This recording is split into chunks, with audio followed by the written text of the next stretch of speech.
Zoo-wee mama. Today I'm here with my 5-minute guide for White Widow, who's coming to Spotlights alongside Scarlet Spider and Scar. This is actually her first time being re-released since she first came out in April. So if you did not get her in April, now is a great chance to do it. She did see a very small nerf since she came out, but she's still very strong.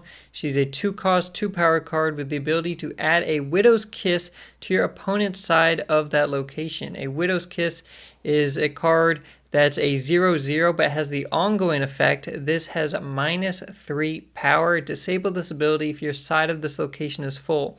So when she came out, Widow's Kiss was actually -4 power. So if your opponent had open spaces on their side of the board, they had an extra -4 power there, which is crazy. -3 is still very, very strong. And you have a White Widow's 2-cost, 2-power body. So let's go ahead and look at some of her best synergies. If you're looking to play White Widow, you're probably looking to play one of 3 things: Clog, Affliction, or Lockdown. Okay, or you may just be using her as a go-to 2-cost card because she is just good. She is a solid card. But if you're really trying to take maximum advantage of her and the Widow's Kiss, she's great with Clog stuff like Green Goblin, Hobgoblin, the Hood or Sentry. Send stuff over with the Nihilist, just fill your opponent's board. It's really annoying.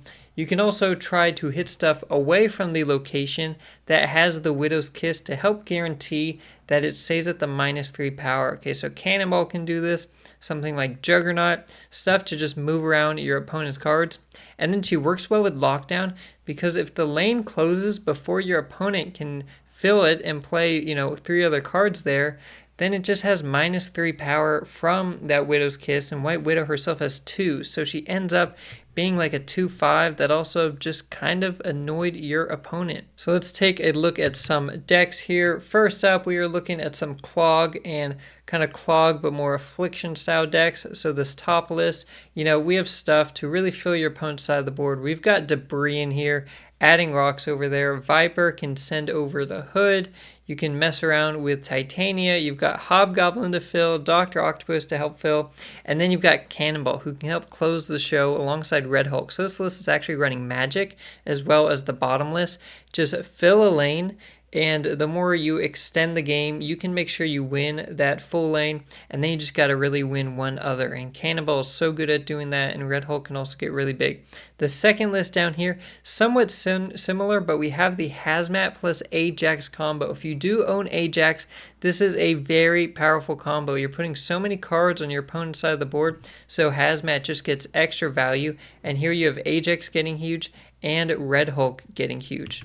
Now, we can also use White Widow in a Lockdown deck because, again, not only is she filling your opponent's board, but if your opponent doesn't end up filling the rest of that location, that Widow's Kiss is -3 power, and that really stings. So this top list, we have pretty much the standard go-to Lockdown deck right now. I know it's a bit toxic. I know people hate playing against it, but it can work, okay? It can be competitive. If you are a fan of this style of deck, then you've probably been playing this already if you do own War Machine. So my final key tips for White Widow is that she's really good on turn 2, but she can also work later on. Maybe it's turn 4 or 5 and you see your opponent has 3 cards in the lane. You can go ahead, play White Widow, try and make that Widow's Kiss that 4th card to just fill right there. Okay, but she's also great on curve.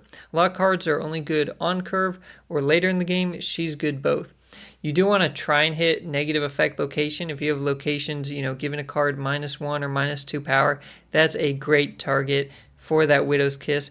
And it's okay if the Widow's Kiss doesn't end up at -3 power. Okay, it's okay if your opponent fills the rest of that lane and it's just a 0 power card because it still took up a space. It's still doing something. So you don't have to force it. You don't have to work super hard to try and make sure it keeps the -3 power. You can be happy with White Widow being 2/2 and you added that 0 power card to your opponent's side. So final thoughts. She's one of the most flexible 2-cost cards in the game still, even after the nerf. She's still very strong. If you're deck building and you're trying to figure out just a nice 2-cost card to put in, you're going to be looking at cards like Jeff and a card like a White Widow. And she's a low-risk Clog card because if your opponent's location is full, she just won't add the Widow's Kiss anywhere. Okay, it's not stuck on your side of the board like a Green Goblin. So she's low risk, powerful, and she's definitely worth going after if you don't have her already. So until then, stay positive. I'll see you next time.